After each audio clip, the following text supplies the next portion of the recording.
All good. All right. Awesome. All right. So I'm gonna hit record. We're gonna begin the show. Regiane, did you are we live streaming on LinkedIn already? We are? All right, we're live. So we have over close to 400 folks on LinkedIn watching us, and we have about 15, 16 people live as I folks still troubleshoot. Um, well, having trouble saying just click. That's fine. All right, sorry about that. As people still text me and blow up. All right, all right. Romel, Francis, look at that. We're having a full house. All right, so I'm gonna hit record and we're gonna get the show on the road. Let's go into the cloud. Recording in progress. Awesome. Welcome to Capital Connections Virtual Summit. I am your host, Dr. V, Dr. Harold Borja. This is an international event. We have people from all over the world logging in. We have people from, right? You're in Switzerland, right, Ermina? Right? Put in the chat. Where are you physically located right now? We have Switzerland. We have the Philippines, right? Al, I think it's in like, I don't know, in Asia somewhere, right? We have, of course, most of us are in New York and New Jersey, right? So fantastic. Yes, New Jersey. Excellent, excellent. Awesome. All right, so we have what I'm gonna do is I'm gonna share my screen. Hey Al, how you doing? Nice to see you again, man. Excellent. Good, good, good, good, good. Miami heading to Dallas. Look at that. My man Ramel's always on the move. Malaysia.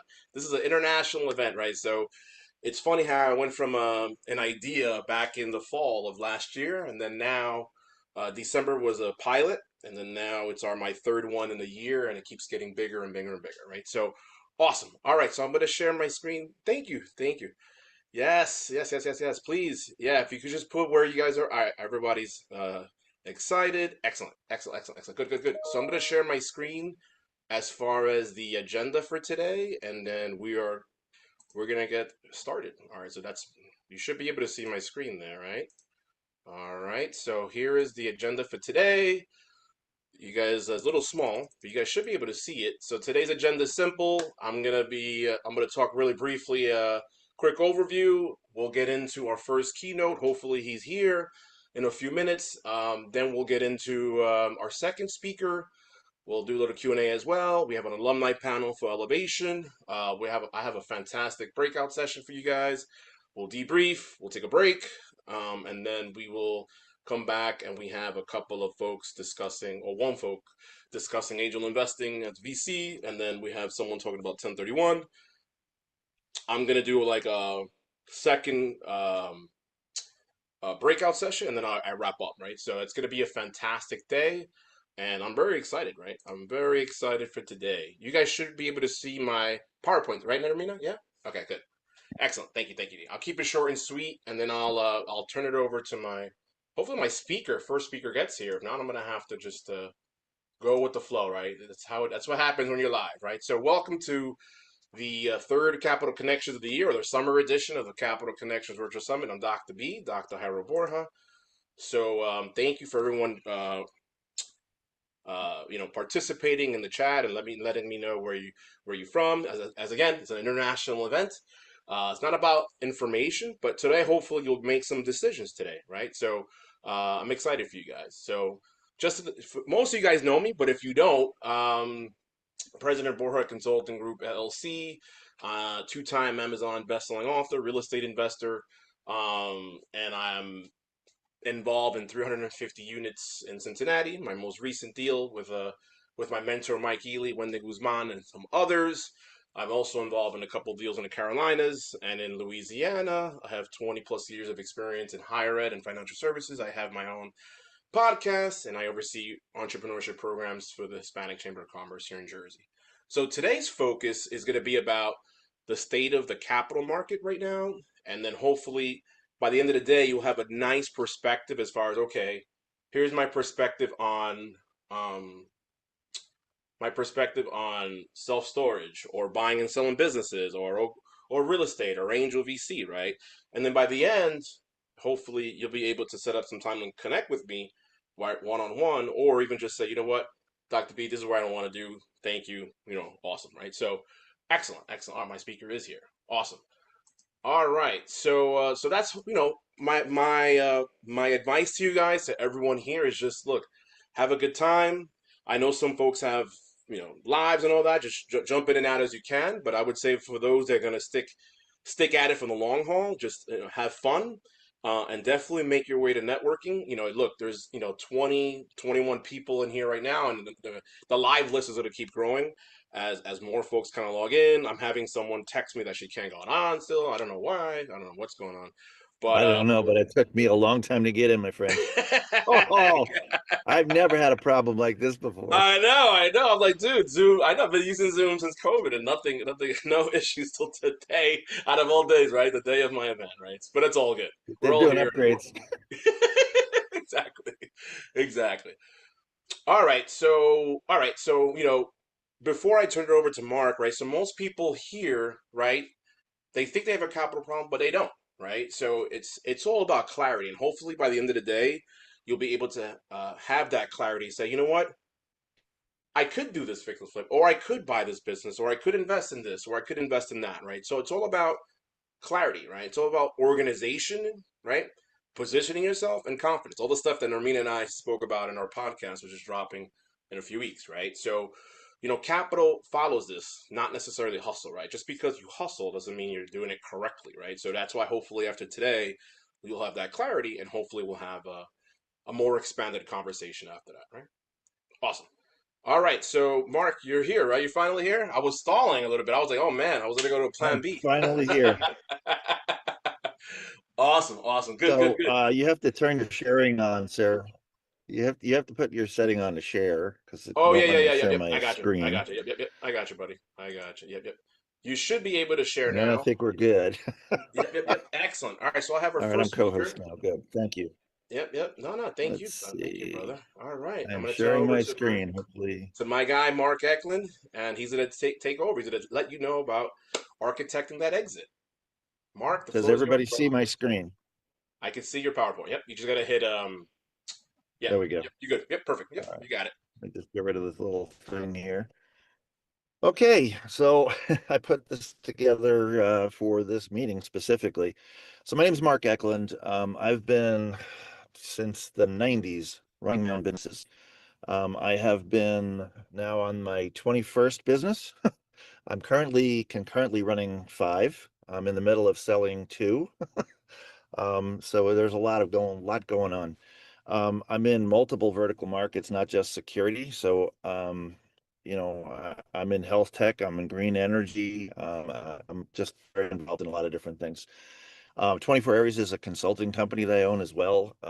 Primarily what I'm doing with that is I am helping folks understand and navigate through this treacherous world of funding.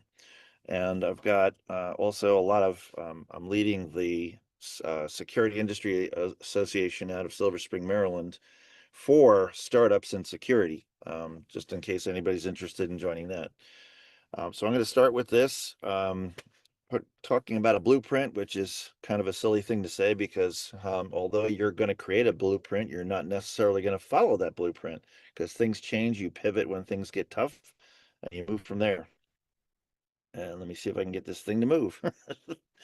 Oh my goodness. Come on now. There we go. You got it. Okay. I don't know why this bottom thing is on here, but okay. So do you see the bottom menu here or no? Yeah, I do. There it is. Yep, and then you go to the right arrow for slide two. Yep. Okay, there we go. Yep. Good. You got it. Okay. Um, so this is basically just again an overview, the growth illusion, right? The hustle and growth that will cost to build revenue streams. Everything is about revenue streams before you're going to think about selling a company. And I'm going to get into more of my philosophy and what's worked for me. And I think that's what people are looking for anyway. But you've got to build a company a certain way for it to be acceptable to investors. And there's multiple levels of investment that occur and a lot of opportunity out there. But there's traditional ones and non-traditional ones, and I'll get into some of that. But acquirers, they're not looking just at your revenue; they're looking at the integrity of the facility of what you've built. What exactly have you put around it to add the right people to make this thing successful? So the architectural blueprint from a 10,000-foot level, um, you've got the foundation, which is obviously the most important piece, getting your house in order, making sure things work properly. The structural steel is the human engine, which is your capital, the people you surround yourself with, and then the ability to scale it. Take yourself out of the equation. Does it run on its own? Can you replicate and grow? Those are the things that people look for. And then preparing for your exit. I always tell people have two exits before you start your business. Make sure you understand where you're going before you start. Why are you doing this? Where are you going? And then execution and deal management. That's the fun part for me, but it's the I would call it officially the sucky part for the owner, because it's a lot to navigate. But you have to have the right partners to get through it properly and get as much as you can out of it. So let's start with the foundation, organizing your house before accelerating growth or initiating buyer conversations. Structural vulnerabilities across revenue, legal, personnel must be then personnel that are in your way must be eliminated. So you got to look at how an investor looks at your company. Did you do the right thing? Do you have accounting in place? Do you have legal documents that are completely signed? Can you show me your customer base has a pathway to doing things correctly? Is there a potential litigation that might come because you didn't do it right? Those are the things that we look at as investors. So again, my philosophy is you start with the end in mind. Where am I going with this thing? And sometimes you don't know, but you have to have a dream of where this can go. I have friends that have built from 0 to 3,000 employees. They're all over the world now. And they started because they said, I have this dream. This is where I want to go. And I ask them all the time, what's your exit strategy? And they say, we really don't have one. We know that we probably will get acquired because of the business we're in. And that depends on the type of business you're in, of course. And that's important to have a clear picture of what do I want going into this thing. I can't emphasize that enough. And feel free to stop me at any time if anybody has any questions. I'm happy to do that. So the financial and legal cleanliness, meaning that all your I's are dotted, your T's are crossed, you're following general accounting principles, you're maintaining a cash buffer. Traditionally you try to have 12 months of expenses, so you're not focusing on that every day. You're focusing on getting the deals done, getting that revenue stream in place, and replicating and growing. That's what that's all about. The documentation, forget handshakes. Handshakes are wonderful. That's old school, and it does work in some cases. And I'll tell you, I've done millions of dollars on handshakes, paper napkins. I've got crazy stories I could tell you. But the way the world is today and the way things are going, document, get legal behind you, and do it. And don't expect AI to be your legal counsel. It's just not there. I could tell you crazy stories about that too. The due diligence part of this is very important for when you're going through the process. Here we go. Team and risk audit. Identify your single points of failure. Where, if when you're building a business, have people back up other people in a specific role to make sure that if that person gets hit by a truck, God forbid, and dies, they're no longer available. What are you going to do, right? When you're first starting, it's very difficult because you have limited funds and you can't necessarily have all those folks. It usually lays on the person that originated, started the business, or the partnership, or whatever the situation may be. When I start a business, I know I've got to wear all those hats, and then I've got to teach someone how to take that hat, put it on, and run. And then I have to get that's the redundancy I have with that person, but I've got to keep going, and just keep remembering that, because there's people, you may have a CTO, for instance, that is a partner with you, and that particular person has all the head knowledge, but they never documented exactly how they got to where this product became a real product. Guess what? Your company just failed because you can't, without spending a lot of money, hire the right person, go through the whole due diligence of figuring out what they did, the reverse engineering. It's tough. I've seen that too. The human engine. Buyers pay a premium for companies that run seamlessly without the founders. That was the first thing I was talking about. building a scalable, trustworthy leadership and talent infrastructure. Again, people, that's what people invest in. The capital folks look first at the people, then they look at the books, they look at all of the T's and C's and I's and making sure that everything's in place, making sure there's no liability, no litigation, none of that stuff sitting there. But the people are very important, and you have to make sure that you find and surround yourself with the right people. The bus test spectrum. This is an interesting one. So if you're just the person, you're a one-man band, and people, you're looking for investment, 9 out of 10, you're not getting it unless it's growth capital because you've already proven everything out. They really want to see that ability of eliminating yourself. And it sounds crazy, but it's really true. Think about that. If even bring it down to a household, right? Someone does the grocery shopping, someone does the cleaning, someone, whatever. If that person never did that, and like for me, it's a very true thing. Send me to get a head of lettuce and I'll come back with cabbage. It sounds silly, but it literally did happen once. Um, I'm pretty honest and humble with this stuff, but it's important to understand that when you're a startup, you have to think as your exit strategy is, hey, I need to replicate this, grow it, and I have to be able to remove myself from it and go on to the next thing. A lot of people say, Mark, you're crazy. You're running 5 businesses at the same time. How do you do that? It's very simple. I figure out the model that I want to use. I bring in the right people to run the thing, and I give them the leash to do it. But I have checks and balances on the way, and that's important. Another statement on here, it says the company remains founder dependent after 12 to 24 months. Its value to an acquirer approaches zero. And that's very true because the volatility of one person doing everything, it's not investable. Anybody have any questions so far? So far, Mark, no question in the chat. A lot of positive reinforcement. Thank you, thank you. But Okay, not thanks. yet. I'm not looking at the video. I'm just looking at the screen. So, Yep, yep, yep. You good? I got you. I got you. all right, appreciate it.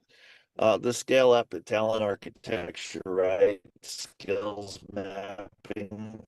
It's a weird thing if you've never hired someone before, the interaction between employees, but also are they the type that are looking past their one task that they have to do? Can they handle multiple tasks? Can they, if you said, hey, I want you to get over here, but I'm not going to tell you how to do it, do you think they can get there? Those are the tests, those little tests that you do to build your management team. If you don't do that, you're looking at a resume and you're hoping for the best, you're going to lose. It just doesn't work. You better be willing yourself to spend time with all of your people from the janitor that sweeps the floor all the way up to the C level. And I do this in every one of my companies. I make sure that if they have something to say, they say it. It's an open door policy. I want to know, do you know what you're doing? It's not to be mean or evil or whatever. It's your job to make sure that they are doing and understanding where they're going and how they're getting there. And that goes back to I want to help people develop and grow. I don't hire people just to hire people. I hire people to watch them. I get a lot of joy out of watching them grow and exceed and become their own business owners. I've put a lot of people in the business in my time, and I have no regrets, none.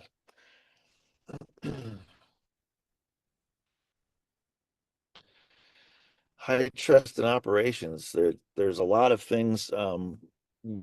There's a lot of programs out there that are reasonably priced that'll help you stay in compliance. You don't have to hire a person for HR. If I went back 20 years ago, it was a nightmare to do these things. Today, there are pay for month by month products that will guide you through this, do all that tax liability stuff, so you don't have to worry about messing up, right? Because you don't want to get there and then have problems with IRS and or state or whatever. Um, Psychology, safety, OKRs, trust must be backed by measurable outcome tracking. This is a very hard task for most people because you can look at a person, you look at the position, and you say, okay, how am I going to come up with benchmarks for you to achieve certain things by quarter so that I can compensate you even more as things progress? We don't want we want to make sure that those are in place. We want both you and the employee to sign off on them when you get to this point. Why? Because now I know that they read it, they had an opportunity to ask questions, and it's on them if they screw it up, not you. Handshake people. You got to document everything when you're hiring people specifically. And I'll tell you, in certain states, Huh? I wouldn't even hire some people. Question? Yeah, I'm assuming so. No, it's probably a hot mic. I'm sorry. Probably a hot mic. Not yet. Oh, okay, okay. Oh, gotcha. Okay, so you're gonna make mistakes, and I'll tell you what, I have failed in business. I've been very successful in business. I was fortunate to literally retire at the age of 40. I'm 65 now. And what I learned from my first career, which was in wireless data, putting internet on cell phones and hosting a data center for that for the wireless carriers, that was my big to do. And my first time out, I've cashed out several times since then, and I'm in the middle of two more. Um, you have to, make sure again that you're surrounded by the right people, and that you can trust them, because if you can't, there's going to be problems. There's no doubt about it. But you don't have all the answers. You've got to have a certain amount of faith. So the value of your company increases exponentially when information leaves your employees' heads and enters the company's infrastructure. Standard operation procedures. Can't emphasize that enough. Have an employee handbook. I want to know that the marketing department knows where they're going. I want to know my sales team knows what they need and how they need to get there. I want to know if they need a tool, we need to get it. Let's get it. Let's make sure we train. Every day is a training experience. Every customer you touch, you learn from. I can't emphasize that enough either. Plumbing and elevators, building for scale. This is why you do things, because you want to scale if your goal is to sell your company and get a multiplier of the value of EBITDA. So if you can't replicate what you're doing by putting another body in place, and then they can go sort of like a franchise, right? McDonald's, whatever. The standard operating procedure should apply on each one of these things. And depending on what it is you're doing, you may not have to scale. You may just be fine where you are. I have friends that all they want to do is a $2 million business, and they're happy with that because they have high margins and it's enough for them to live and you know, do your thing. The downside of that in most cases is that the market changes down to a $600,000 company because the market shifted. So there's a lot to be aware of. If you're looking to be able to replicate and grow, scaling is very important. So this playbook, it's another one of those things that you have to know where you're going. I use a scenario of taking a pipe and holding the pipe up, and I'll see something like maybe it's a sign that says the end, which would be where my cash out is, right? If I hand that pipe over to the next person, if they don't see that same sign and they see something detour, you got a problem. So why you have a playbook and you make everyone read it and then you discuss it and you can continually work on it. And it sounds like a lot of work, but it's really not. It's something that's ingrained in you as you're going along.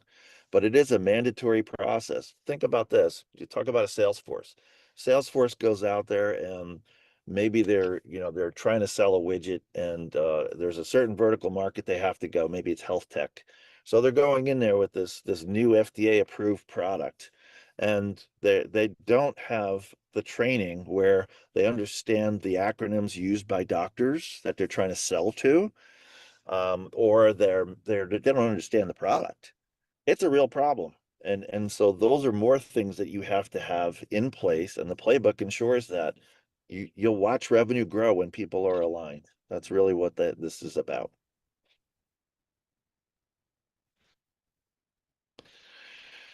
So this is a good little chart from an economic standpoint. You have linear growth as you're growing, your strong economics, you have good margins, you can leverage that by replicating and growing. So profitability does increase because your margins increase through efficiency. That's what this is talking about in here.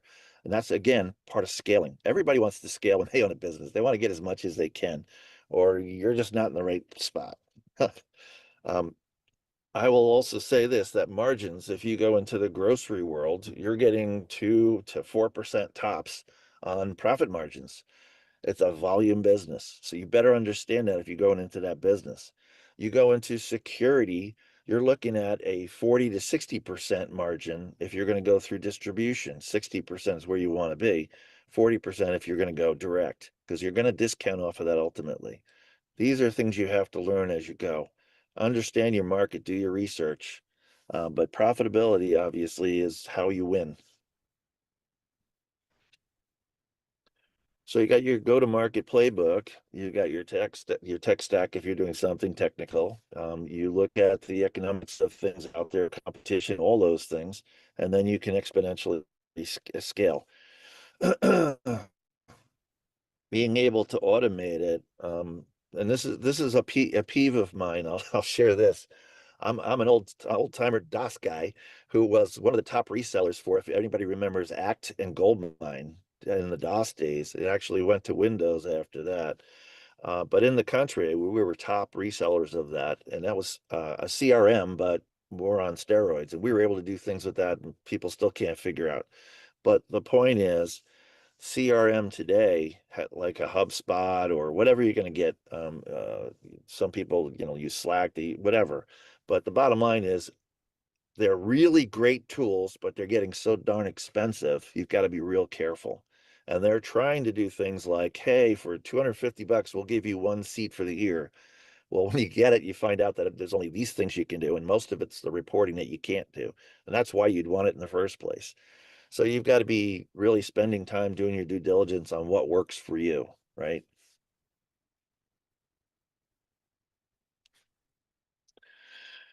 Exit. This is the fun part. Positioning everything so that you can sell it, right? You want to make sure that you have all of your preparation in place. And I'll tell you, it's a process. Going to prepare for an exit can take you 4 to 6 months because you don't realize how messy your house is when you stop for a moment and start looking at everything from the other side of the table. And what I mean by that is there is a data center you put together. Basically, it's just like a file system, and it has all the different categories of business from the financial to, employees to everything. And what that does is for due diligence from an investor, they look at all that stuff and they want to know, like, how many people do you have? What's the average revenue coming in from the sales group per person? How much debt do you have? So they need all of that stuff in order to even make a decision.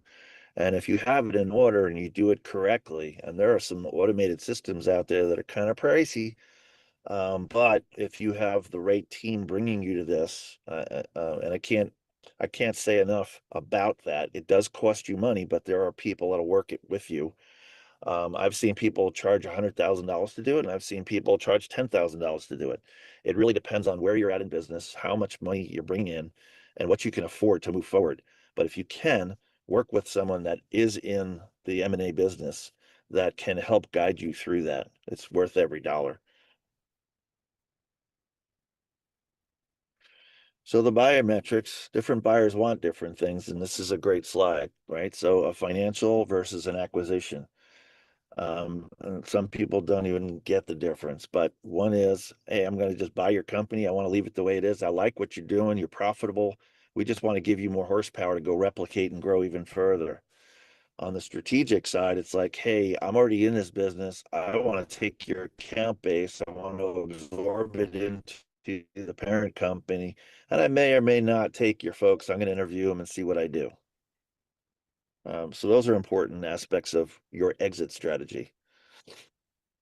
Alignment and retention deals, internal communication, precise time of when, how to inform your team members about potential M&A event. So when you're looking to sell a business, the first thing you're not going to do is say we're selling a business. Why? Because people tend to say, well, crap, if they're selling it, what do I have a job? They're not going to, and the other side of that is, when is it going to happen?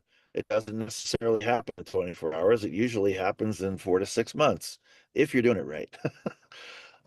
Only key members that are part of, usually they're stockholders in the company or their partners, will know, but the rest of your employees and whatnot won't know. It's not something they need to know either. But there are so many different mechanisms available to retain and keep them on board with the process, because if I'm going to go and buy a company, I want to know that the team that's necessary will be part of that. So part of that is putting options on the table for people, earnouts, special bonuses. There's all kinds of things like that. But there's a lot of legal documents that you need to make sure it's clear to people. And in a lot of cases, you've heard the term golden handcuffs. That's exactly what this is about. It's about retaining those folks for a certain amount of time, and then you'll feel it out and decide whether they continue on or not. But that's a true legal agreement that you'll have with those people.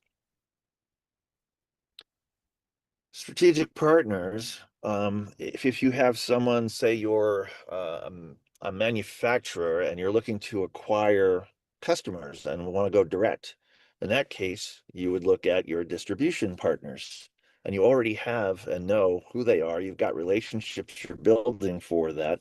But if truly that is your focus and that's where you want to go to expand your business and go direct and increase your margins, this is what this is about. That's pretty much what I have for you all. I just wanted to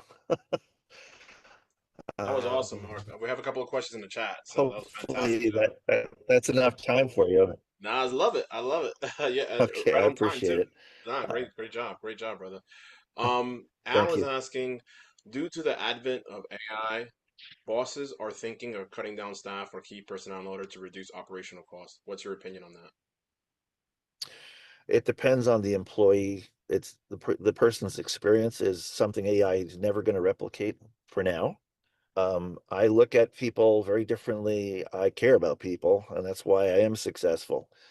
I don't look at AI as a replacement for the old handshake. Meeting people, greeting people goes a long way. Go to any meeting. If this was in person, I would have shaken every single hand that went to the door. Every single one. Introduce myself. That's how you do business. It's old school, but it works. AI is very cold. It doesn't know anybody. It will never really know anybody, in my opinion, the way that we do. And that's the human aspect, right? So I mean, again, I'm getting up there in age, but I still believe in the kindness of human beings, that it matters. If you think about when you meet a person for the first time, the first thing you do is you size them up and you kind of get an idea of what this person might or may not be, right? That's that first impression. That first impression is very important. I've never seen an AI that I had a first impression with. I hear you, man. Oh, we're not there yet, at least. Not yet. I mean, anything's possible, but I don't know. We'll see. We'll see, right? Well, yeah, exactly. If you're looking to exit your business, when should you start that process or think about it? Like at least 2 years before the sale? Question mark. Oh no, I've done things where they were planned out 2 years in advance, but I've also done last minute deals. I've done deals in 24 hours. It really depends on circumstance. How big is this machine? How many people are involved? How long does it take you to correctly do it? And that's when you get legal advice, accounting advice, and you make sure everything is ready for it. But if something comes up, I mean, I've seen deals that, literally on a handshake and a paper napkin. I've done two myself personally. The deal itself was done in a couple hours. The process to get through it still took a month and a half, 2 months. Oh, wow. Understood. Understood. And then due diligence, right?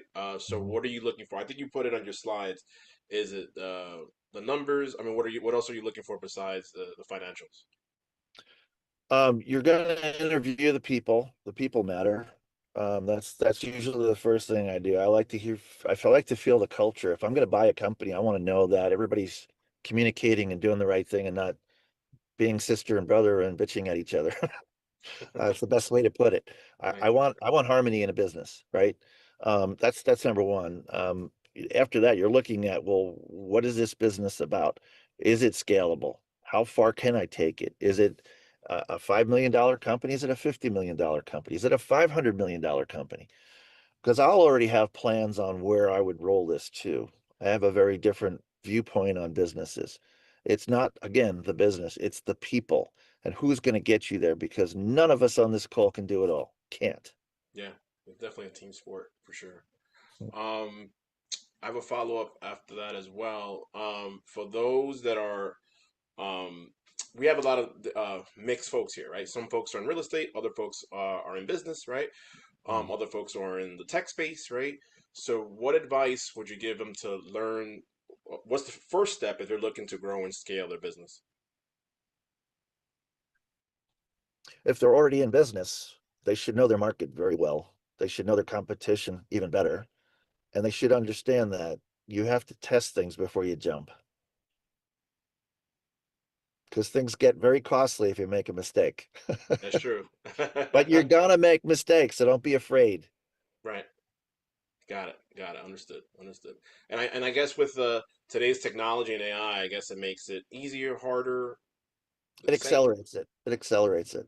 accelerates it for sure, right? Yeah. Because you're still getting somewhat corrected information. Not all, you're not going to get a whole picture from AI. It's going to give you an idea and where to go.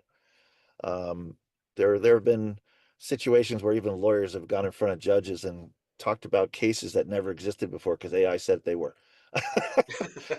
So be careful with that. Make sure you do know your market and make sure that you know where you're going. I got a good question coming from But Europe. that's your team. You're going to rely on your team for factual information. Yeah, Sure. no, no, I agree. That's interesting. I wouldn't buy SpaceX first of all. Um, and will he sell it? Who knows? Who knows? Things can change. I certainly didn't buy his stock. I'm thinking about it now though. Question, brother, from Nermina. She's asking, working with European and Swiss clients, what would Mr. Mark's advice be for entering the U.S. market? Top three advice or things to keep in mind. I'm full disclosure, I'm actually in the middle of moving an Austrian company to Florida. Um, what you have to go through is number one, you have to find a partner in the US that you can work with and trust, and that's the hard part. I've got a 10-year relationship with this guy Peter, and I watched him start his business, and it has grown exponentially because I became a partner with him and brought him into things that he didn't even think about. So between all of us, we've grown this thing into a monster. We're in the middle of doing a roll up because of it with Canadian companies. And we will be a publicly held company ultimately by September. So there's a lot behind it. But what I would say to you is there's a lot of things you don't know, and a lot of folks I've seen from other countries come into the US market because it is a very lucrative market, but they're not aware of all the issues that you have to go through, the cultural differences. So you need that partner. And I would, even if it's a consultant, but you find the right person because you don't want to give something away. It's up to you. But we literally are doing a reverse flip from an Austrian company to a US company, but we're leaving the IP over there for tax reasons. There's a lot to know, but it's I fun. love it. Good, good. Great question. Great question, Armina. Any other final questions? Yeah. I'm gonna get one last Mark, one last question for you. What final thoughts or tips you want to give to everyone Sure. in the room, regardless of the industry they're in? Never give up. Make sure that you're focused and you got your ducks in order because you may fail, but you know what? You're going to learn. I've been through a couple of failures, but I've gone through some great successes. I've met some awesome people, and that's the part that you're going to love after the fact. You'll look back and say, wow, I actually learned something from a failure and I'll never do that again. But hedge your bet. Think about two moves you'll do before you make that first move. That would be my advice. Thank you, man. Great final words, man. Mark, thank you so much. Fantastic job. See, I knew I had I was I picked the right guy to open up. I, I appreciate it. Thank you. Thank you, I, man. More than happy to stick around, or you got to jump off, jump off. So I'm whatever. actually sitting in a vehicle about 10 miles from my house. So I'm gonna probably sign off, and maybe if I can get back on, I will. But Got thank you very much. it. Nah, thanks, Mark. Appreciate it, Take brother. care, everybody. Take care. Bye bye now. Thanks. Awesome. Mark Eklund, everybody. He's a good friend of mine over the past, what, 12, 13 years. Thank you, Mark. Thank you Thank so you. much. Bye bye Awesome, now. brother. All right, good, man. I think we're back on schedule. Maya, are you ready to rock? I know a few minutes early, 5 minutes early, but it's all good. I sure am. Can you hear me okay? We can hear you okay. I made you co-host. You should be able to share your screen, and we're gonna get this party going. Great. Let me Awesome. see. Let, All right. let So while she me, sets that up, Maya Rodriguez, she's a chief storage, officer or office for Arc Capital Investments in Mason, Ohio, and she's gonna tell you more about um, self-storage and her journey. So Maya, the floor is yours, friend. sure. Thank you. Thank you. So it's funny how I was introduced with ARC Capital. We actually are in the process of rebranding. So we are now Essential Asset Oh, Partners. sorry about that. I just had your No, business you're card in front of me. perfectly fine. Yeah, this is just kind of coming along. So yeah, my name's Maya Rodriguez. I am the Chief Investment Officer for our storage silo with Essential Asset Partners. This is a company that I have launched with two partners. We launched about maybe 3 months ago for this specific company. And over the course of the last 6 years, I have purchased and sold over $10 million in real estate assets. And I have gone from apartments to Airbnbs, back to apartments. But right now, my main focus is storage. So I'm going to kind of walk you through my story a little bit, how I got into it, how I made the decision to go in this direction, and then really how to be a good steward of capital, how to get it, how to manage it, and how to communicate with the investors. So hopefully you guys gain something from this. I'm going to try to keep it to 30 minutes. I might run a little bit over. I've got a lot of material, but I'm going to try to breeze through it as quick as possible.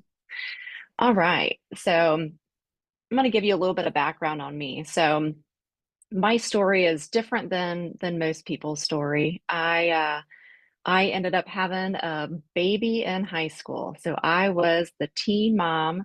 No one believed in me. Life was rough at first. I had a rocky start. So I was pregnant at 17. I had my son, who was, the love of my life. I gave birth to him in November of my senior year. January of my senior year, my parents decided that they were divorcing. They moved out of the house. My dad moved in with his mom. My mom moved in with her dad, and I had to move into an apartment January of my senior year. So, little rough start there. I had a 2-month-old working and going to school. Uh, in February of my senior year, the principal called me in and said, "Hey, great job. You're doing good, but you still need to get a quarter credit of home economics. So we're going to need you to come back next year to get that home ec credit." And I said, "Nope, I'm not coming back." So I signed myself out and I became a high school dropout. And let me tell you, I thought the whole world was against me and I had absolutely no hope. But instead of letting that get me down, it kind of energized me. And I thought, let me show these people up. So I jumped straight into education. So I started going to the community college, and I'm originally from Dayton, Ohio. I now am in Cincinnati, Ohio. So in Dayton, Ohio, I went to Sinclair Community College. It's a great community college in that area. Went there for 3 years, and then I transitioned over into University of Dayton, which, if you follow basketball, they're the Dayton Flyers, and went there for 2 years, got my undergraduate degree, and I ended up starting working in corporate America. So, I thought I did it, I beat the odds, and, now I can get rooted and settle down and just raise my son, be a good mom and move forward. So the lessons that this taught me, though, going from, high school dropout to college graduate, was that you just have to solve the problems as they come at you. So, nothing's perfect. It's never a perfect time to do anything. You just got to jump in and do it. So, the first thing I did was go to school, I feel like I built that credibility through my actions. So I proved that I could do things. I proved that I was strong. I proved that I could overcome adversity. I didn't pretend that I was, better than anyone. I didn't pretend that I didn't mess up. I didn't pretend that I, was doing things that nobody else could do. So, I was transparent, I was disciplined, and I was consistent, and it got me through school. So that's a picture of me in 1999. I was a little whippersnapper there, and my son is 2 there. He's going to be 29 this year. So it's been a long road. So after I got out of college, I was 23, turned 24, and my first move was I need to buy a house. I need to get rooted. I need to get my son into a good school district. And I had no idea what this one little decision was going to bring me and how it was going to dictate my entire future. So I didn't set out to become a real estate investor. What I did do is I bought a few houses that needed work done to it. I moved it and I worked over the course, and then I sold it and I made money on it. And I thought, this, I want to do that. And, I went to this completely blind, just move into it. So just 3.5 that your shit on any product would change. So I will replace, a couple floors. Not exactly how that worked out. However, again, approach a problem and you just kind of feel your way through it. You learn through it and you figure it out. Most people have 100% success rate. So, it's definitely a principle to follow, is just, cross that bridge when you get to it. So what I took away too is, as I went into additional future projects over several years, I would estimate the repairs, and I knew that those estimates weren't going to be perfect. And that's fine if those aren't perfect. At least you're estimating them, you're getting a good idea, and then you're moving forward with the project. Another good trait that I earned here is that I was managing the contractors, I was managing the schedules, and a big thing is the incomplete work. So when something's not done, I mean, that's a hard conversation that you have to have with someone. So that's, another lesson during that period of time. And then the difference between the property's current value and the potential value is huge. You can look at what you're buying it for, and you can look at what you want to sell it for. But if you're looking at all of the costs that you have going into the property, that's really how you're going to determine what that starting value is and what that ending value is. And then a lot of times people will say, and I'm sure you've heard this before, that you make your money when you buy and not when you sell. And there is definitely truth to that.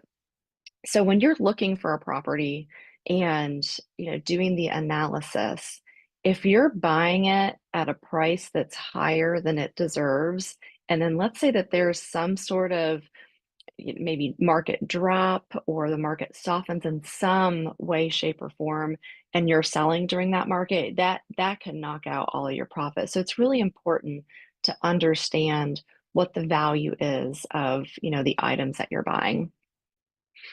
And then the other piece that I learned is that you can't buy an investment property based on emotion.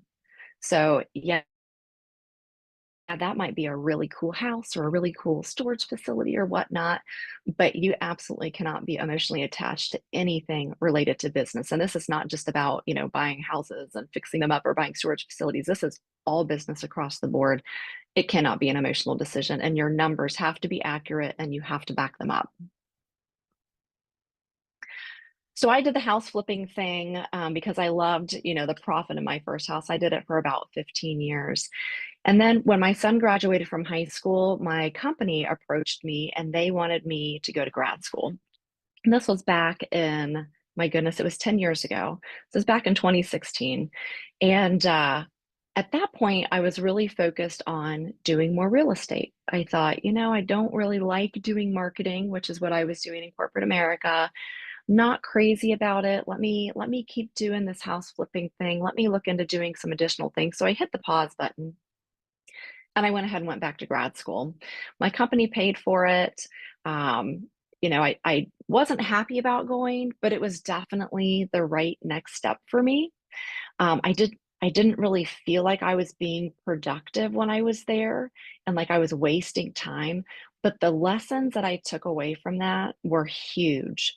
What it taught me is process improvement, financial and operational analysis, taught me executive communication, managing complexity across multiple stakeholders. And when I say stakeholders, now I look at the stakeholders as my investors.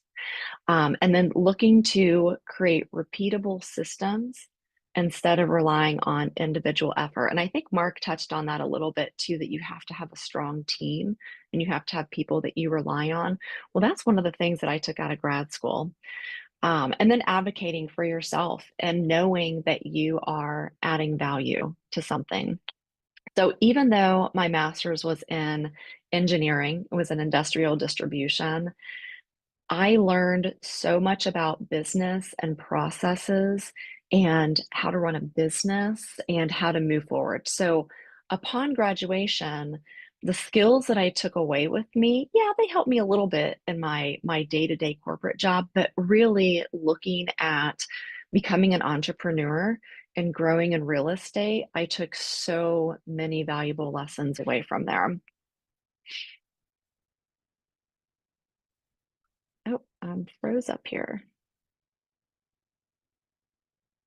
All right, so let's move forward. So I graduated in 2018.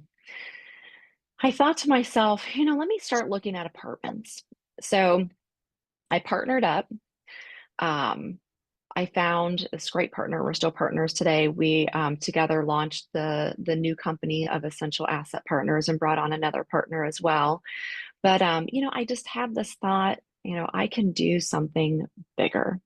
So he and I partnered up. We started looking at apartment complexes, and that was our main focus. And he had some experience in it, so that's kind of where we migrated to. The first acquisition was on April 17th of 2020. So it was about 4 weeks after COVID hit.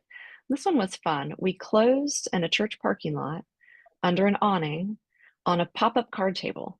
So, talk about exciting. I'm buying my first apartment complex and it's during COVID and there are all these other things that were going on. Well, then 10 days later, I lost my corporate job. And I thought, oh shit, excuse my French. What now? What, am I finding another job? What am I going to do? It was just, it just threw a wrench in my entire plan. Well, I thought, let's go. I'm going to do this. I had saved enough money to set aside for a couple years. So I was ready to jump in this full time. And that's exactly what I did. And that's really where the growth started. So again, to go back to Mark's presentation, he talked about being focused. And this very much was the case in this situation, is that I had to be focused. I couldn't go back to corporate America and focus on being in that role and also focus on building a real estate portfolio in apartments. So jumped in full time. Then the second acquisition came along, and this was in January of 2021. And this was a really cute little apartment complex. It was overpriced. They were asking 1.5 million. It's way overpriced. We couldn't figure out why 20 apartment units were being priced at 1.5 million. So we continued to, oh, does somebody have a question? It was a hot mic. Okay. I thought I heard somebody talking. Okay. So we kept going back to this opportunity thinking, why is this so expensive? Why are they asking 1.5 million for 20 little itty bitty apartment units? Well, then at the very bottom of the listing, it said, this includes a 200 unit storage facility. Well, I had already looked into storage facilities. I wasn't committed to it yet, but I looked into it. I learned a little bit about it and I thought, you know what the heck? Let's go for it. So I learned the storage business by Fire Drill. It's a different clientele. It's more B2C. It's different software. It's different laws. It's just a different business altogether than buying apartments, finding tenants, moving them in, and then dealing with the service calls. This was just a different type of thing. And we loved it and we excelled at it. So once we did that, we never really looked back to apartments again. We thought, this is just a different class of investment that brings more money. It's a little bit easier to manage, and we're good at it. So what I love about it is that it's got a lower expense ratio. There's less maintenance calls. You don't have people calling you at 2 o'clock in the morning telling you that their toilet's overflowing. None of that happens with storage. And the other component that I really love about it is that I'm helping people. These are people that are transitioning in life. These are people that might be going through a divorce. Maybe they had a spouse or a parent pass away. A catastrophe where, maybe fire, flood, something with their homes, and they're having to move their stuff into storage while they rebuild, moving. There's just so many areas that people are coming from and at different paths in life, and to be able to help them is just a really good feeling. So some operational factors with storage is that there's collected revenue and then there is scheduled revenue. So, really in every business, if you're not making money, it's not really a successful business. So with storage, you can be occupied, but unless you're collecting income, it's nothing. Then there's also the balancing of the move-ins and the move-outs and the auctions. So auctions happen when homes and they're having to move people are not storage while they rebuild. That is the last thing you want to do is auction someone's belongings off. But sometimes it happens. But again, that goes back to, are you collecting the rents or are you occupying the space without collecting those rents? There's rental rate management. So this is making sure that you are at the same market rent as the other storage facilities and that you're competitive as well. There's marketing costs. This is, the cost per move-in. I mean, you're looking at social media, advertising. We don't do any like radio or TV or anything like that. We're primarily social media, but there's costs associated with that. And then there's your unit mix. So what is the demand? Do I have 35 by 10 sitting empty and I've got no 10 by 20s and no 10 by 30? So you're having to manage and kind of balance that mix of what the demand is in that specific area. Then there's security. Security is always an issue. It doesn't matter if you're Class A or Class D, security is always an issue. People are going to break in. People, drug addicts, you name it. People are going to find a way to get in and they are going to steal stuff. So you have to be really diligent about the security, about security cameras, about access, and then about visibility as well. Because it's a B2C company or B2C business, your customer experience is huge. If your customers are getting online and they don't have a good experience, your Google reviews are going to hear about it. You don't want that. Expenses, so they can be deferred with storage. Unlike apartments, you can't defer, an overflowing toilet. But with storage, you still do have to address them. You can just put them off a little bit longer than, these immediate, oh my gosh, moments that tenants have. So that's one of the operational factors that I do like, is I can defer some of the things. And then the quality and accountability of the property manager. So again, in every business, your people are going to make you and break you. You either have good people or you don't have good people. There's not a whole lot of in between. They're either doing their job and they're bringing in the money, or they're not. So that's a huge component to storage as well. So you can see on my timeline that our acquisition 3 was in June of 2022. This is where we bought a 130 unit storage facility. And then our last one that we purchased was in February of 2024, and this was a 100 unit boat and RV storage facility, and it's located in Kentucky. So as you're looking for properties, or even really, purchasing a business, but primarily, looking at properties, what I always ask myself is there a durable demand geographically? So with storage, we look at 1, 3, and 5 mile radius. We look at the demographics. We look at the need of the market. So is this market, where that facility, is it going to provide us the amount of people that we need to keep the occupancy up? And is it going to provide a quality um, person or customer that's going to pay their bill? Is the supply defensible? So who is my competitor?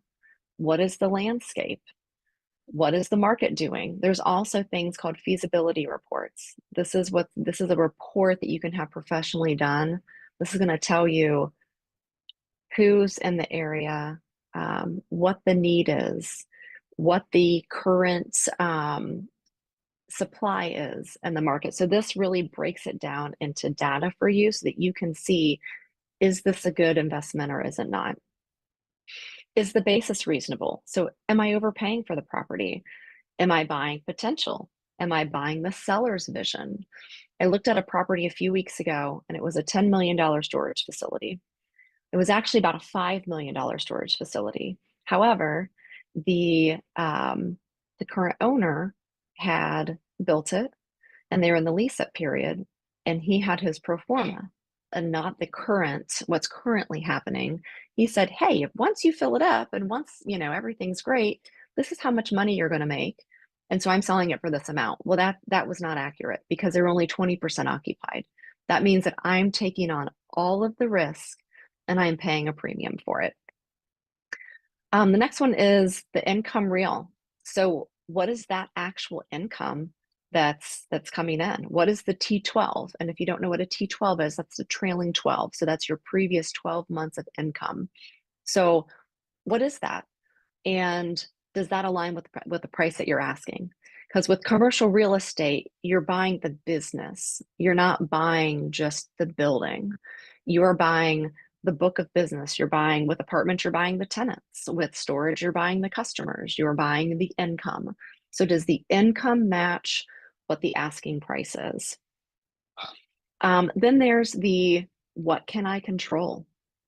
So as the operator, what are the red flags that are out of my control? You know, what we can control: pricing, collections, marketing, staffing, software, the unit mix, and expense management. But what are those components that are completely out of my control? And then what happens if the plan takes longer? So you have to evaluate all of the different factors. I call this pivot planning. So these are our worst case scenario analyses that we do. We know what the analysis looks like if everything goes perfectly. In a perfect world, it will. It usually doesn't happen like that. So you have to be ready to pivot, and you always have to have a plan B. Again, this is in every business, not just storage. So, so knowing that, then going into the negotiations, you kind of understand more of where the business can go, what the seller is asking for, and what you can do realistically. And then the last piece is, how do the investors get paid? And this has to be very, very clear if you're raising capital, but it also has to be fair, because the investors are going to get a good payday, but the operators also deserve to be paid, and we don't work for free, and that's huge. The operators should be reimbursed fairly or paid fairly for the work that they're doing, and the investors should be paid fairly for the risk that they're taking on the operators.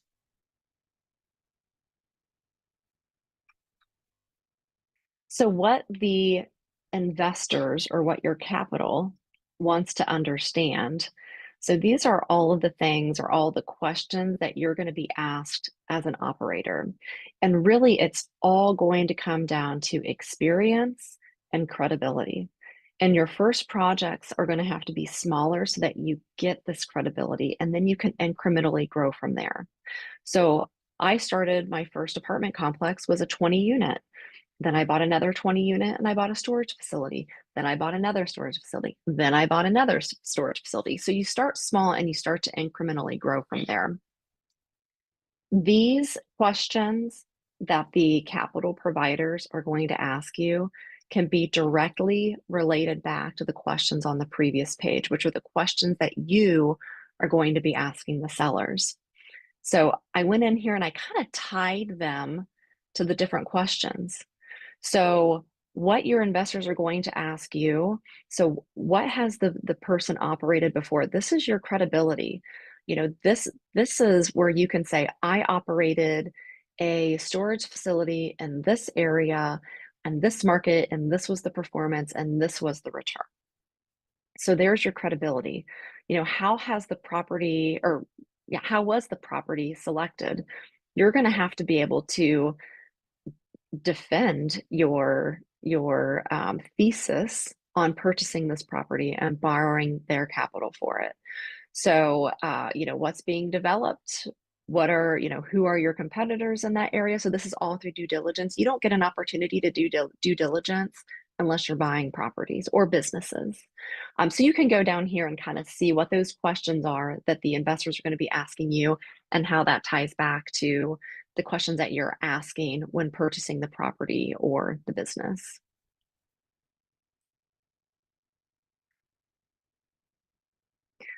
So how are you actually building your access to capital?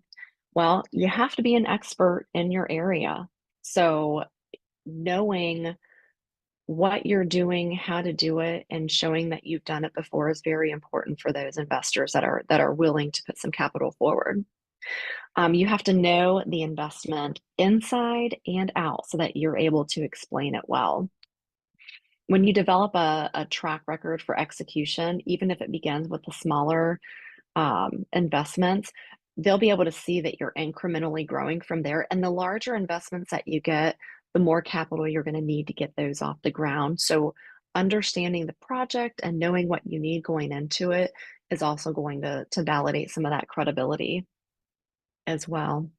The other piece is knowing your investors. You know, don't waste your time and don't waste their time.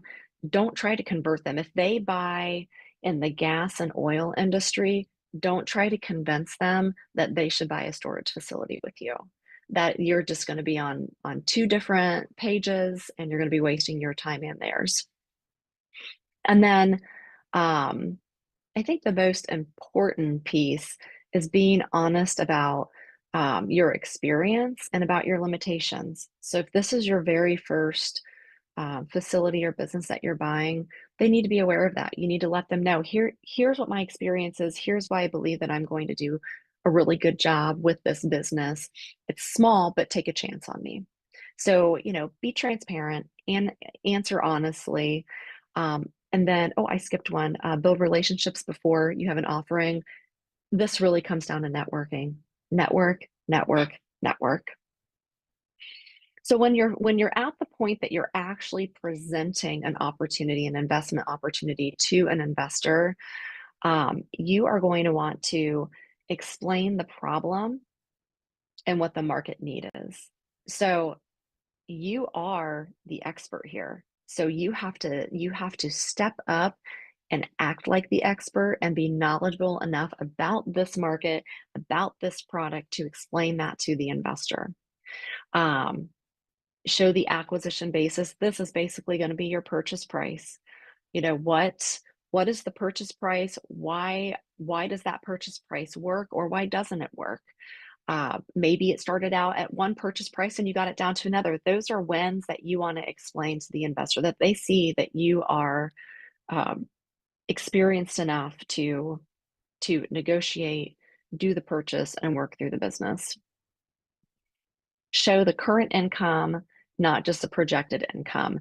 And this comes back to the dream of the seller. So they built the storage facility, they've got it 20% occupied, but they know in 2 years it'll be 95% occupied. So they want to charge you the price for a 95% occupied storage facility. Well, we don't buy potential. We don't buy the future dream. We strictly buy what is in front of us right now. And then you have to identify the plan. So you want to show that plan to the investor. Here's the plan. Here's how we're going to execute. That's going to be very important to them because that is protecting their capital and they're going to want to have insight into that. And then you want to explain the capital stack. And that's where the money comes from, who gets paid first, and how the risk and the profits are divided. So this is, you know, goes back to the operators should get paid So should the investors. But then what is the risk that each one is taking on? So you want to disclose meaningful risks. These are concern areas that the investor should understand. So if you're buying in an area that might be gentrifying, they need to know that. They might live in a different state. So you might need to explain to them that this area isn't quite there yet. However, with this project, I'm going to do A, B, and C, and this area is going to benefit from, you know, D, E, and F, and this is how the two relate to each other. You're going to describe the hold period and the time the money is going to be tied up. So this is the liquidity limitations. Someone might not be interested in having their money tied up for 10 years. But if you have an opportunity where you might hold the money for 12 to 36 months, that might pull in a different group of investors. So it's very important to kind of explain what that hold period is and how long their capital is going to be tied up. And then you want to explain where the returns are expected to come from. So this is going to be the income, the sales, wherever that income is going to be coming from is where those returns are going to be coming from as well.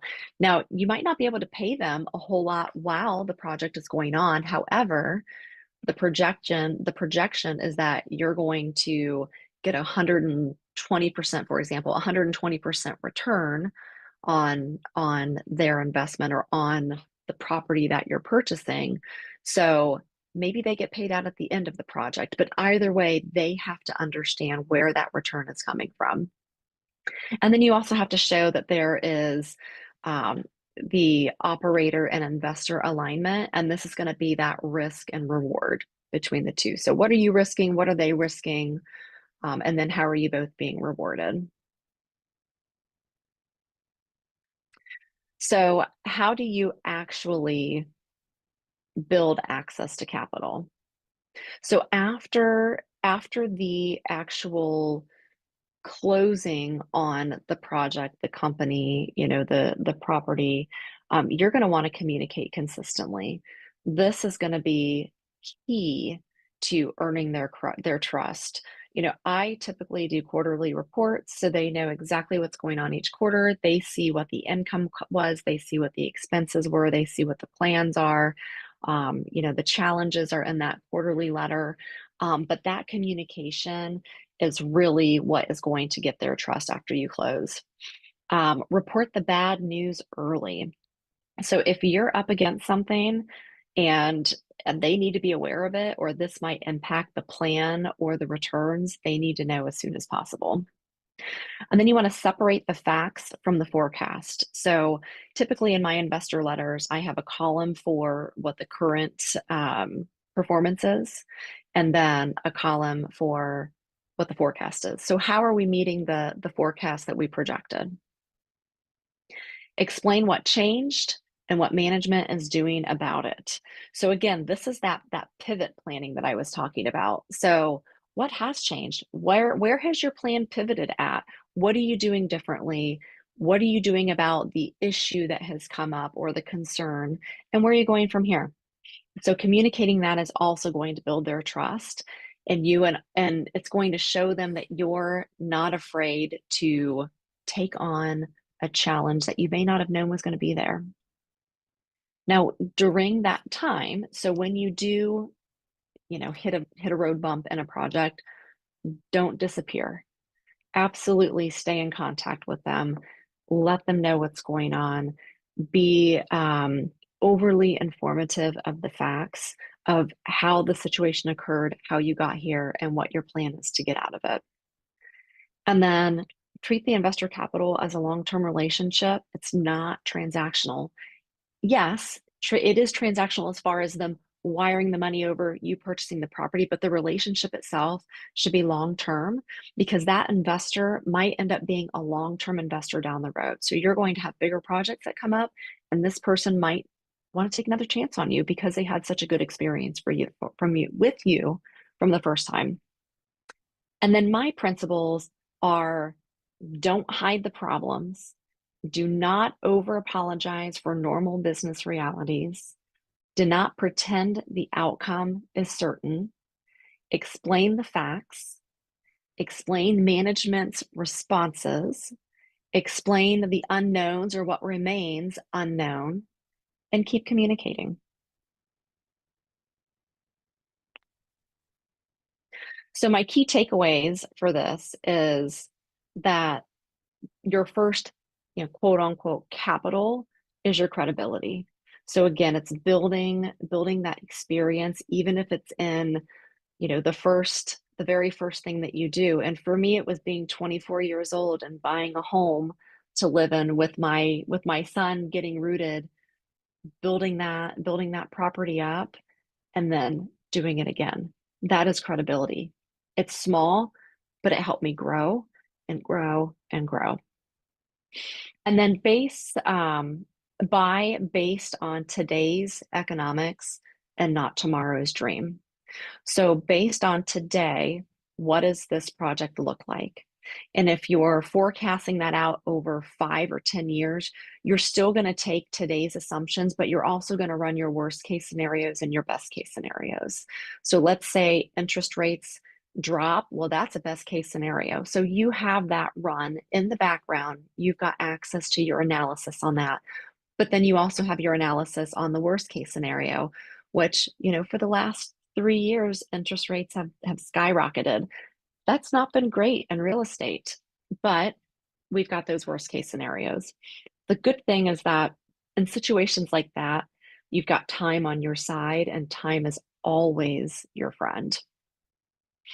Occupancy is not the same as collected income. So again, you can have your apartment buildings filled, you can have your storage facilities filled, but you are not, 5 or 10 years, really having success unless you're collecting that income. Reserves buy time, excessive leverage removes time. So that basically is about protecting the capital that you are trusted with. So going back to the pivot planning, if this project is going to take a little bit longer, but you're protecting capital and you're providing a larger return, that's the direction that we're going to go in. The best deal may be the one that you declined. And this is being disciplined. This is being disciplined in your due diligence. This is being disciplined in every area of how you are identifying whether this is a good opportunity or not. If this is not a good opportunity, do not buy it. If you want to buy it because you're emotionally attached, don't. You have to be disciplined because the numbers don't match what the returns need to be, or they don't fit within your little mousetrap. A good story will draw attention, but execution draws investors.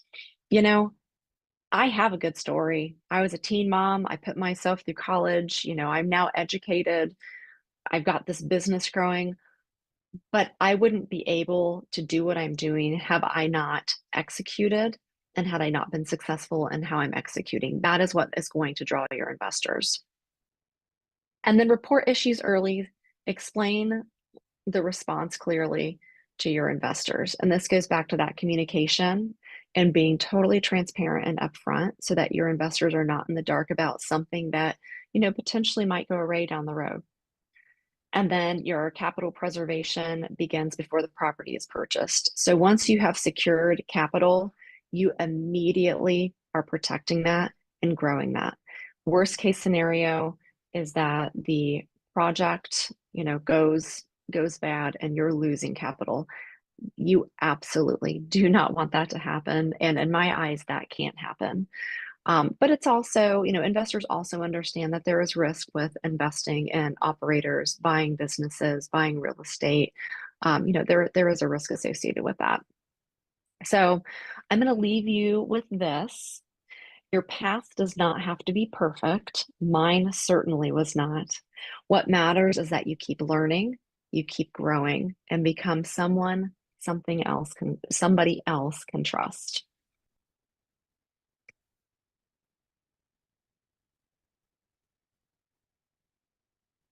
And then here's my contact information. My email address is right there. And then also feel free to follow me on LinkedIn. I try to post as much content as I can. on there. So feel free to give me a follow and reach out to me. You know, I'm happy to follow up with you if you have any questions, and happy to share this deck as well. If you want to take a look at, you know, what I've done and how I kind of run through my business and move forward. Do we have any questions? We do. That was an amazing presentation. Thank you so much. Oh, We got a good. lot of positive, You're welcome. positive reinforcement, positive feedback. I have a couple of questions in the chat. First one is, I get these questions privately. How important when it comes to analyzing a deal, whether it's self-storage or even multifamily, hotel, or whatever, how important is geography and location? So that is very, very important. Geography. So I think in one of the slides I had said that the geography is 1, 3, and 5 miles. So you're looking at your initial customer group is going to be within 1 mile of the facility. And then your next customer group is going to be 3 and then 5 miles. Because you got to think about it. When someone's looking for a storage facility, it's probably to store personal or business belongings in. So it's going to need to be close to the place they do business or the place that they live. So geographically, that's very important. Our boat and RV storage facility is 1 mile away from a lake and a campground. So we're at 98.7% occupancy at that facility, and it strictly ties back to the location of it. Love it, love it. No, thank you so much for that. Al's asking for storage facility investment. Does it go up in value, and to what percentage ROI extent? And what would be the good period to hold such storage facility? Okay, so the first question was, what is the how does it go up in value? Yeah, yep. Yes. So that goes back to being a business. So as a business, your income is what is going to drive the value. And that is very true with storage as well. So if you have a storage facility that has 300 units in it, but you only have 100 of them occupied and you need to exit, your purchase price is going to be based on how much income is coming in. It's not going to be based on the fact that you have 300 doors. Now the ROI, you know, it depends on what you're buying it at, how high you've gotten that income to, and then you can start looking at the exit from there. Got it. Makes sense. What advice would you give to those that are new to investing for raising capital? Network. You got to Network. put yourself out there. You've got to network. You have to be confident. You have to have some experience under your belt, even if it's just the fact that you have purchased your first home and you lived there for 5 or 10 years and you did some improvements to it and you sold it and you bought another home. You know what?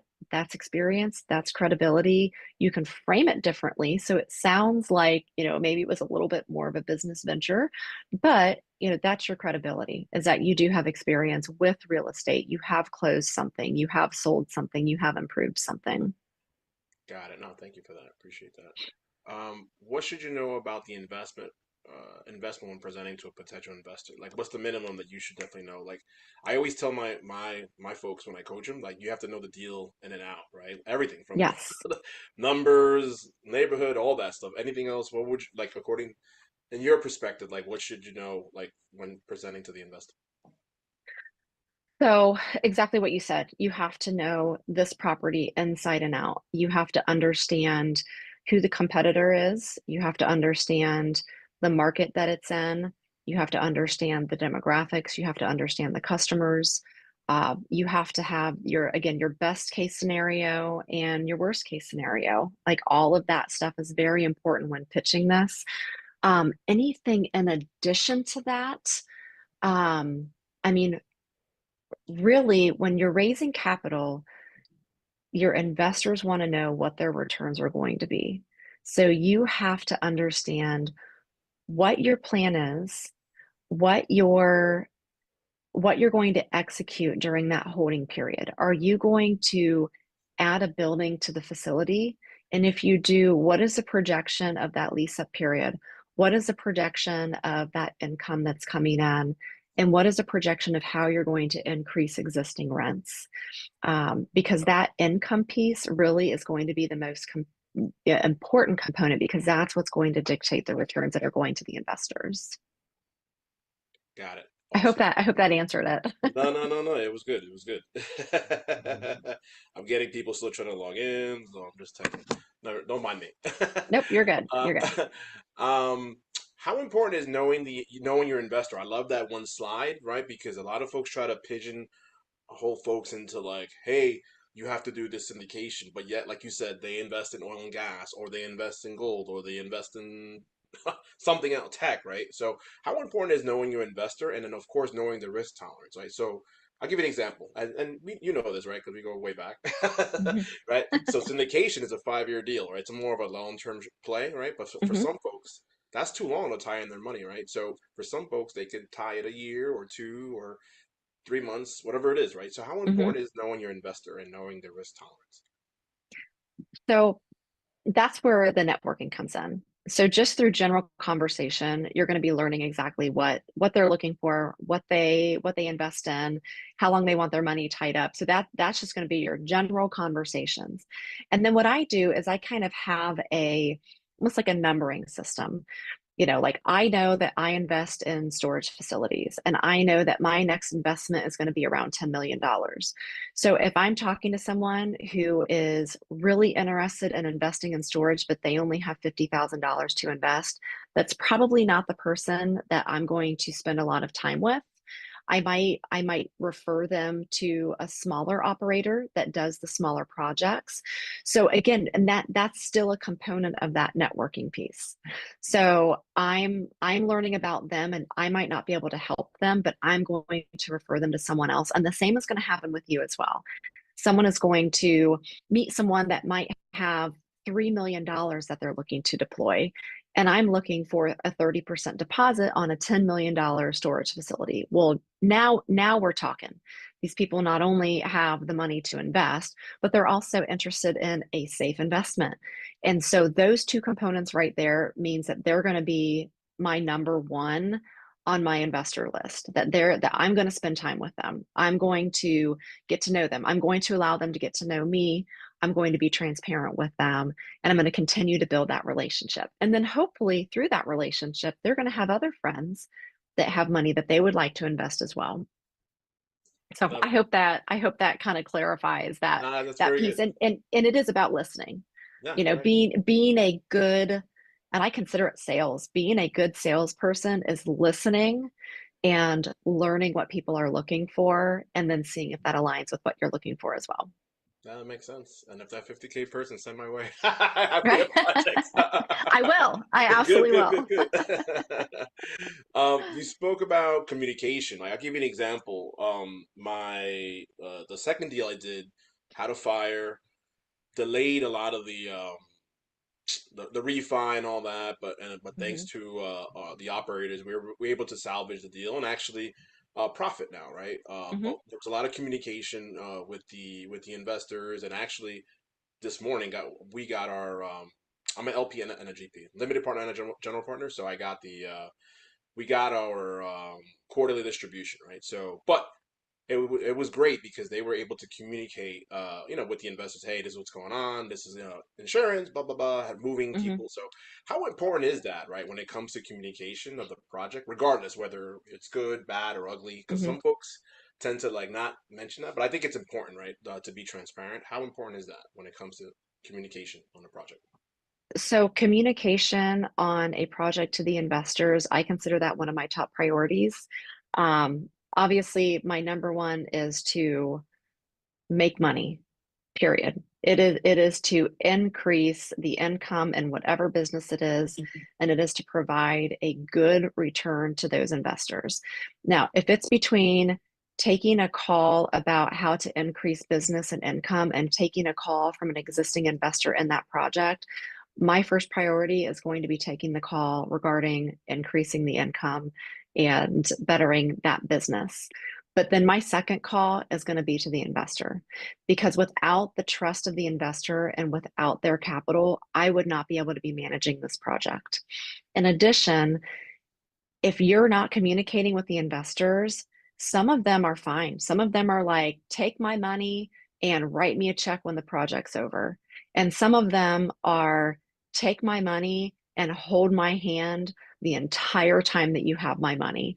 So you have to be prepared to work with both of those investors. The communication piece for me, I enjoy communicating with the investors. I feel like if they know what's going on, and then if something were to happen, they're not in the dark. They know exactly where we are, what we're doing, how we're trending, where the profit margins are, or what the profit margins are, how their principal is growing. And I feel better and I sleep better at night knowing that I don't have any secrets and I'm not hiding anything from anyone. So just being, you know, a moral, ethical person and having business values is the most important piece, and that's keeping people in the know of what's going on with their money, with their investment, I should Yeah, say. love that. That's amazing. No, thank you so much for that. And then you spoke about the best deals are the ones that don't happen. Yeah, that Hmm. happened to me. That happened to me as well. And I actually had Yeah. people ready to wire me money. I was like, no, no. And I was happy that I did that because I did my Yes. homework and I understood the situation. So Yep. you and I Yep. are very similar when it comes to Yeah, that. because and I've looked at properties or opportunities, and I am like, oh, this would be awesome. Like this would be sick. I want to do this. And it's like, well, but you know what? The return isn't good enough to pull anyone into it. If I could personally put all of my capital into it, maybe it's something that I would personally do, but if I can't justify it to investors, I'm not doing it. Exactly, exactly. Dolly's asking, can you, towards the end of your presentation, you said it's nice to have a good story or execution. Can you repeat that? What was it that you said towards the end? Do you remember that? What you said? Um, Now let me go back and see if I can find that.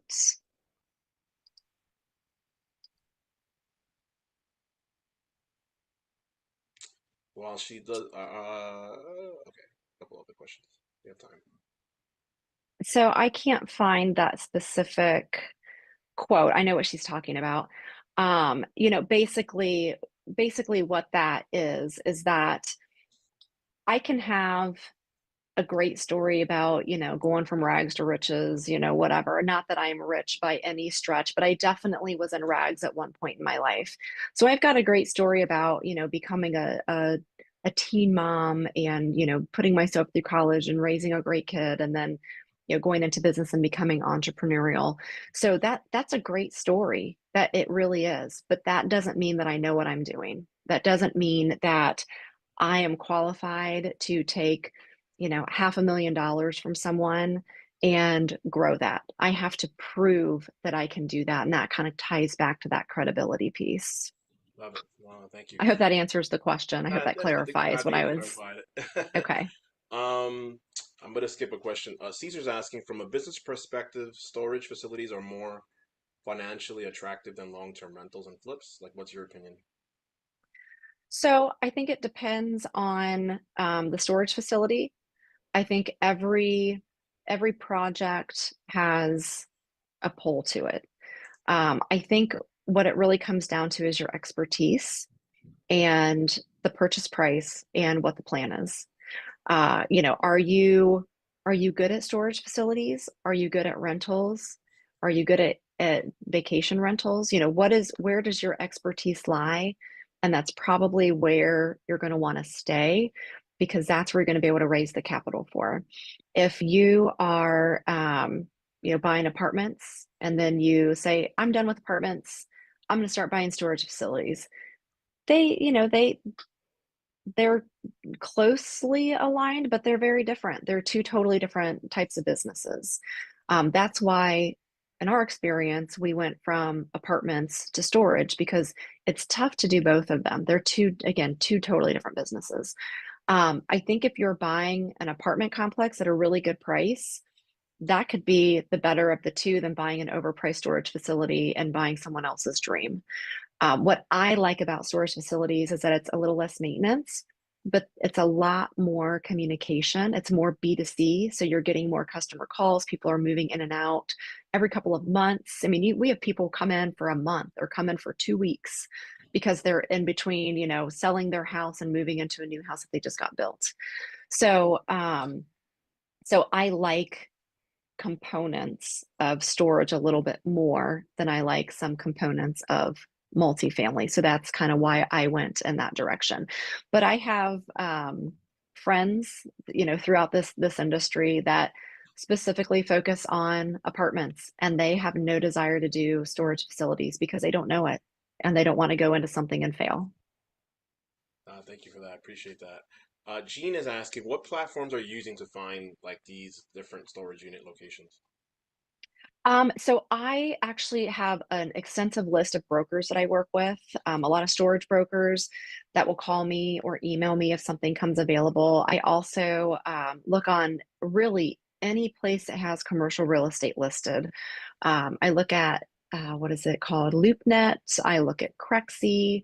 Those are the two that jump out to me off the top of my head. And then I'll actually go out to like independent brokerage websites and search their sites, because a lot of times they'll post them on their sites before they actually hit the LoopNets and the Crexis and things like that. But a lot of times I'll get approached before it even hits the market from these brokers. So broker relationships are where it's at.